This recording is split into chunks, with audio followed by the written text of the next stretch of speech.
Эх орон хойч үеийнхэн сайн сайхны төлөө хоёр гүн сэтгэл ярьж үтгэж хөгжлийг түүчээлэх чин хүсэл бидний зүрхэнд бослож хөгжлийг бүтээлцэхэд дэдвэж байна. Сайхан гэрээд энэ төлөө хамтдаа хичээцгээе. Үндэсний үйлдвэрлэгч Monpolymet Group.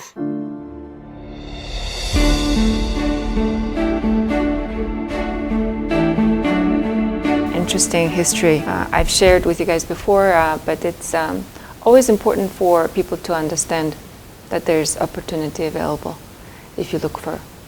And when I was 14 years old, my father had recently passed away at that time. So I had been looking for different activities to take my mind off the situation. So I had been taking English course at the Children's State Palace here. And then there I met one of the first Peace Corps volunteers, and among them were a woman named Lisa Bradford. And she and I became very good friends. She became obviously my teacher, teaching me English for the first time. And we became student teacher and best friends at the time. She helped me find this exchange student program that I applied for at the time. And she's been my sister forever since then. I stayed with my family for my exchange student years in the US. After my first year of high school exchange student program in the US, I returned to Mongolia, and then the program had asked me if I can send more students from Mongolia. So I helped about 100 more students to be able to study in the US when I was in high school.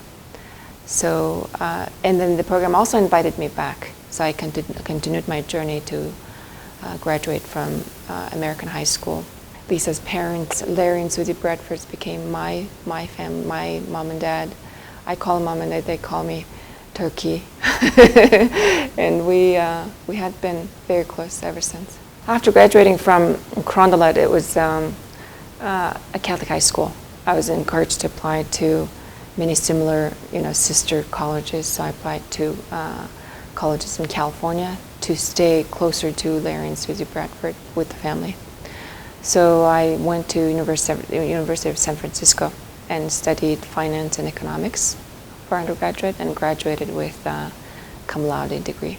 So after my undergraduate, I came to work for the Central Bank of Mongolia as an economist, where I helped to advance its methodology for how to compile balance of payments for the country.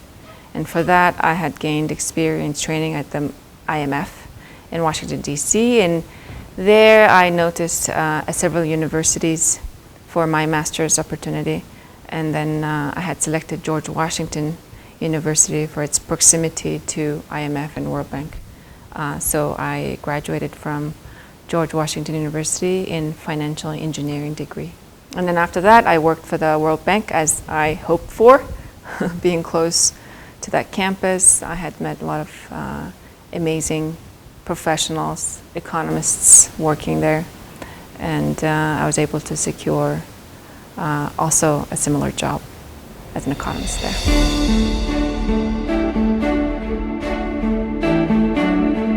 The very first job has to do with my company here, because every summer I would come back and pick up some sort of task with the company, whether it's a translation, secretary, or just general administrative support to help my mother. And then at school I would be a librarian, a teacher's assistant, or be running for a student senate body, all kinds of different student activities I would be part of.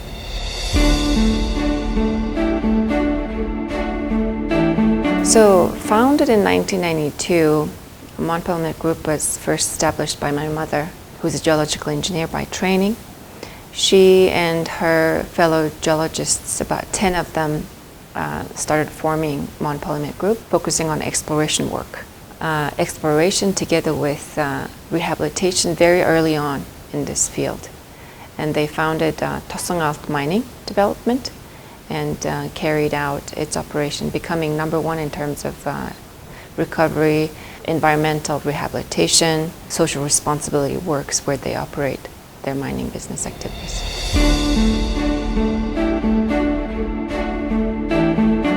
I think ever since the beginning, Monpolymet strived to become #1 in terms of environmental impact.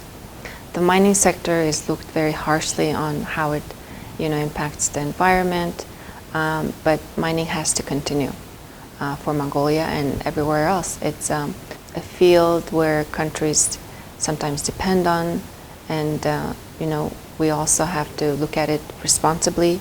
So Monpolymet has strived to set the standard for exemplary responsible mining for the last 30 years, and before they open up a mine, a closing plan has to be in place, and they follow very professional geological planning, and this has to do with, I think, professionalism, training of the team, and the leadership involved for this company. It's brought sustainable mining idea to a lot of local companies so that other companies can look up to. We have planted a total of 200,000 trees in the land that Monpolymet did mining activities on.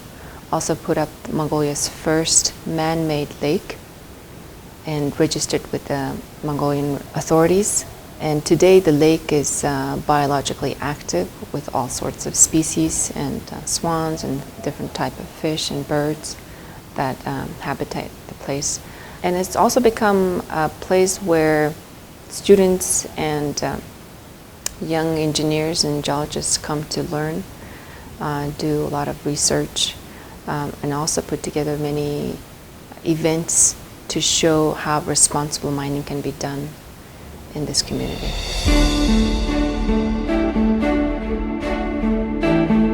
So I started joining decision-making and implementing projects in the company. This cement plant project, which we started about 15 years ago, and I helped to finance the project and participate in the initial feasibility studies all the way to implementation of the actual physical plant. And for this project, CSR comes at the core of the development because it started from in the middle of nowhere with no infrastructure. There was a village nearby with only about 500 citizens, and today it's about 3,000, I think. And then, although it was built during the Soviet times with apartments, there was no water supply. So as part of the Moncement project, we created a total water supply system to go into that village, all the way from the piping, finding the water reserves, wells, and then supplying that water for the long-term usage of that village. Although it's a small town, they have now drinking water, and they had also accumulated at the time a lot of waste that they couldn't deal with. So we had cleaned up that village from its contagious disease formulating waste, and then we also brought about high-speed internet. Infrastructure-wise, we connected about 3 different lines of railway connections from our plant to the main railway. And then because of that, many activities boomed in that region, and then they finally had a railway station that trains can actually stop. And now there's a very busy station. People can actually get in and out with comfort. There's a convenience shop, a real railway station, which Moncement helped put up.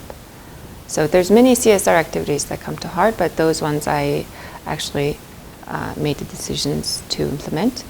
And then going back to my mother's original mining arm of the company, there's many CSR activities has to do with local community development, environmental rehabilitation works, and just anybody I can think of has had some sort of help or support from this company in terms of where we do business.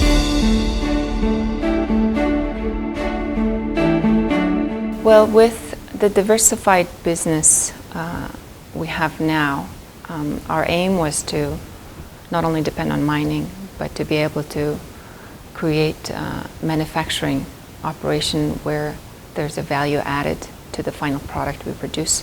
And because of that, Mon Cement plant has aimed to produce different kinds of cement and different kinds of products for the country to be able to expand its infrastructure planning works. During 1990s, we had depended on China for most of these imported materials for building construction sector. For example, we had depended on China for about 99 to 95% of our cement consumption locally.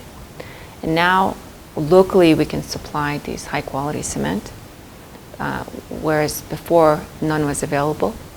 And with the different types of building materials that we can supply to the construction sector and infrastructure works, we hope that the country will be able to finally, freely, and abundantly focus on planning different public investment planning, roads, high-speed highways, railways. You can think of many infrastructure works that we need today. With that, we will continue to diversify our products for the construction sector, as well as continuing to do in the mining sector, our infrastructure and rehabilitation works.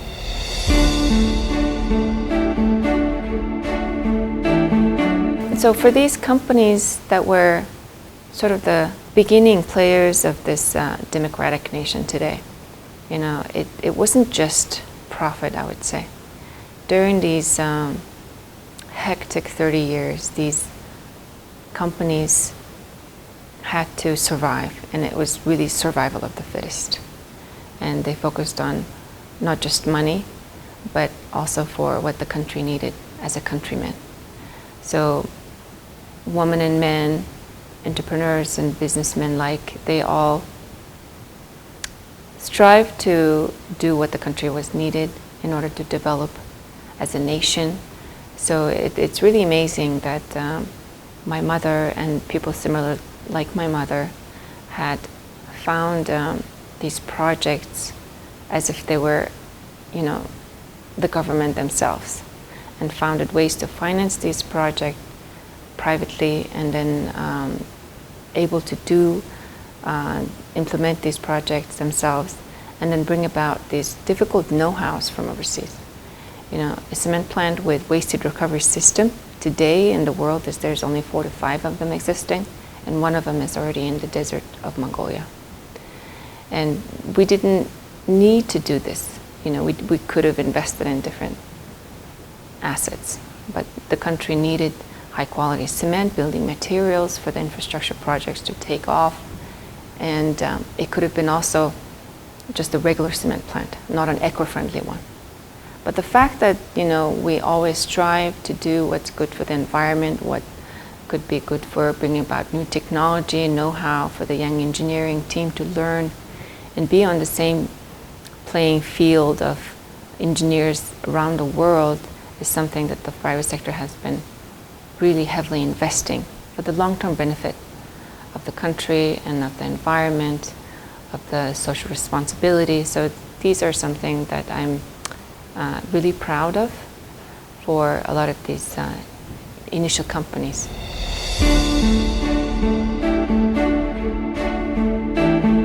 I would say my management style in one word is delegation. Obviously, you have to trust the person. Hiring has to be very, very top-notch, and then you have to build a relationship. But once you have finished training your people, trust becomes a key essence to the relationship. Because there's a very strong trust built with my team, I can freely delegate, and then allowing them to make mistakes and learn from their mistakes, and then also continue to learn, whatever the setting is, whether it's executive training, learning from peers, learning from me. They have to be constantly learning. But having to understand freely the perspectives of both cultures helps you gain a lot of insight into what other people are thinking, especially if you're sitting across from them at a table for business relationship decisions making. But then on the other side, those investors and business partners gain trust because you understand them and you can actually value their perspective. It's one thing to not make a mistake in cultural differences, but it's another to actually utilize those perspectives to advance in your decision making and bring about a partner into the country. So for me, more so than the business relationship, it has been, cross-cultural family, with forming bonding, long-lasting, meaningful relationships that I was able to make with an American family, friends from high school, undergrad, and college, as well as my professional working environment in the World Bank and in my graduate university, George Washington University, where these relationships continue still today, on daily basis. My American family, who was my host family, hosting me when I was 14 years old as a high school exchange student, came to my wedding, in Mongolia. I came to Mongolia several times actually to visit me and my family here.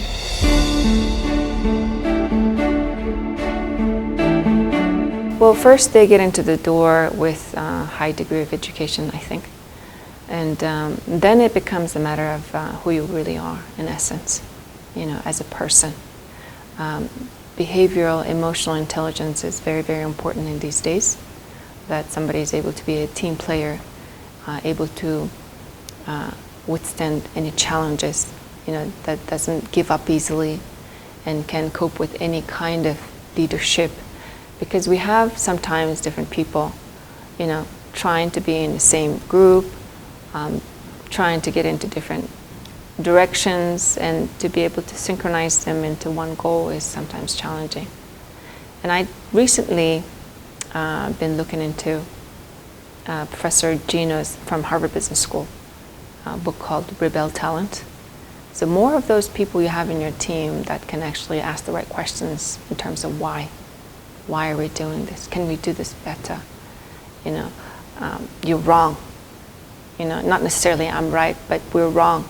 We need to look at it again.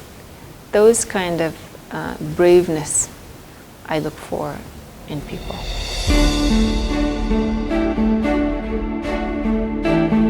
I would say that, never fear of, going out there. Anything is possible. We've seen a lot of different young people from all kinds of age group come in front of us and say, I want to do this, can you help us? Obviously, they come to us because something is missing, right? Whether it's finance or mentorship or leadership, any kind of advice, they appreciate. So for me, this was the out of the box experience, out of my comfort zone, a situation where I was just thinking, okay, turns out that I invested in most of the projects because I liked most of them. I saw in people that they really want to do something. And with a simple help, a small amount of money, they can actually thrive. It's this resource allocation as an economist I look for in life that, really brings about personal happiness. So these young people, in terms of recommendation, I would say come prepared, with your ideas. And obviously track records help, the more research help, but being also true to what they really need. They ask for big dreams. Sometimes you have to be practical in terms of what can you achieve today, this month, this year, rather than, forever in the future. So coming very realistic with your expectations of what you're asking for and what you can achieve this year, next season. And then I get very excited about helping them with actually concrete results.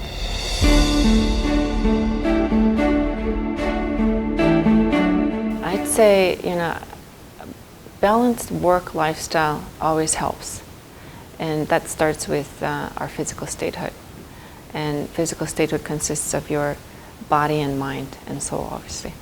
So with body, obviously you work out, you go to the gym. I like to do kickboxing, yoga, dancing.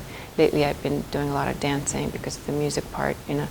Weightlifting and kickboxing sometimes can be very aggressive for us as ladies. So I was recommended that I'm becoming too tough sometimes, and then I had to pick up some feminine hobby, and then I've been doing some dancing, and that I think that really excited my ears, mostly because of the different types of music that go along with the movements.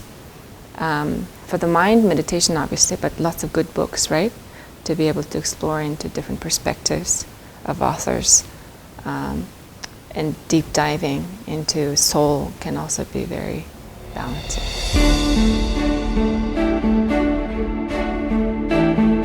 Right, so AmCham is a very important organization in the private sector promoting businesses between the two countries and also promoting open dialogue between, especially for our members, what they want to convey to policymakers. So we have a systematic reporting through our different committees we have set up that we make sure that the policymakers actually hear what the private sector wants to say and what's not working, what we want to see in terms of new legislations. So policy dialogue is something that's at the core of what AmCham does in Mongolia. And then obviously to help Mongolia to become that destination for investment for Americans as well as for Mongolian businesses to bring their business and services into a big economy like American economy. Something that AmCham in Mongolia particularly aims to do is a predictable policy-making mechanism in this country, where we don't want to be complaining afterwards when decisions happen with stakeholders, but we want to be actually part of that decision-making all the way from the business community.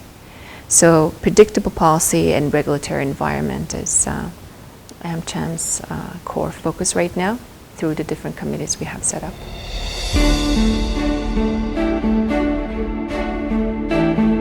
Obviously, the people and the team involved with AmCham around the world is known to be very professional, very high achieving, wherever they are, I believe. And for Mongolia, I think since the beginning, the founding members have been very strong focused on setting up this chamber with high professionalism and high impact. And that continued, I think, from leadership to leadership, teams to team. And then the executive team, I'd say today, is still very strong with longevity, institutional memory remains, and with a very strong board, we attract a lot of talent.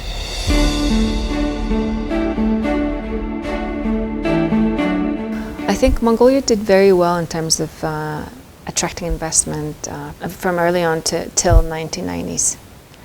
And then because of the different legislations and inconsistency between applications of legislations that drove investors shy of continuing to invest, I think, for Mongolia. And obviously the economic crisis didn't help. But the government decision-making process, also the court and how the legislations work here, implementation of court decisions, and investors face many challenges in Mongolia. I'd say that Mongolia needs to, first of all, decide whether they want investments or not going forward, because there's a lot of anti-foreign investment sentiment still continuing, even among politicians. Our politicians need to understand, and then our general public has to understand the importance of FDI. For me, the foreign investments come with the know-how and the technological advancement I've seen in my businesses. For Monpolymet, we partnered with EBRD, European Bank for Reconstruction and Development, because they are the ones also that align with our interest in terms of environmental impact. So we had to select the most advanced technology for bringing up the cement plant since the beginning, and that's why we chose the most ecologically friendly cement plant technological solution. And so that included the waste heat recovery system, where from the waste heat we actually manufacture power for powering up the cement plant. So that kind of sustainable solution was important for me, more so than the financing required. So investments come with know-hows, if you choose it to be, and as well as exposure. So you want to be a country, do you want to be a country that brings advancement in terms of engineering solutions for the country, and then be able to partner with environmentally focused international players so that you have the reputation and exposure to be able to bring more investments into the future. It's something that we need to decide going forward.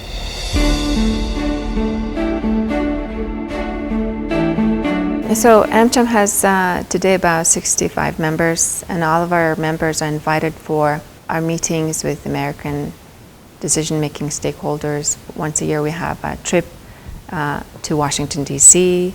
We help to bring about bilateral commercial relationship between the two countries, whether it's Mongolian businesses that want to bring their services and products to America, and American businesses to invest in businesses in Mongolia. And we also have a financing support through AmCham and DFC to extend its financing options to businesses seeking investments.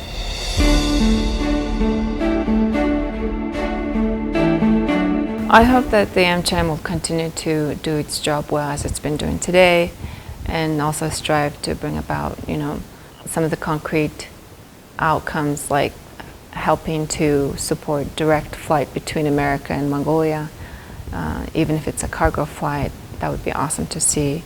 And then fight for what's not working in the country in terms of the private sector in relation to businesses that are suffering from inconsistencies, from laws that are not consistent with other laws, and then helping investors to be feeling more comfortable investing in Mongolian businesses. Also helping Mongolian agriculture sector, tourism, infrastructure sectors to receive more market support from the U.S., and then having that direct channel to bring their products and services into the U.S. economy.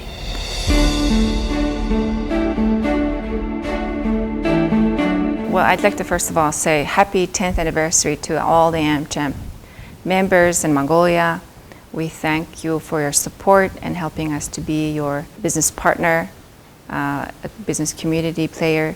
We hope that next year will bring us a lot healthier year with prosperity and united spirit. We wish you well. Thank you.